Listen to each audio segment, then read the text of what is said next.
Welcome to Peggy's Homesteading Adventures. Join Peggy as she dives into exciting summer adventures on her homestead, filled with sunshine and exploration. Peggy leads children on nature walks and gardening activities, inspiring a love for the outdoors. With scrap wood and creativity, Peggy constructs a cozy treehouse nestled among trees.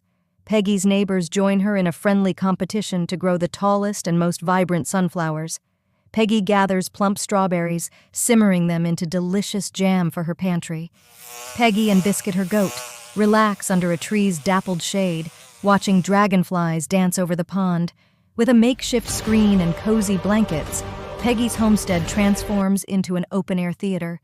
Peggy demonstrates the art of making herbal lotions and scrubs, using ingredients from her garden. A tiny kitten meows pitifully outside Peggy's door, soon finding comfort and care in a neighbor's home. Peggy follows a winding trail, rewarded by the sight and sound of a majestic waterfall cascading into a pool.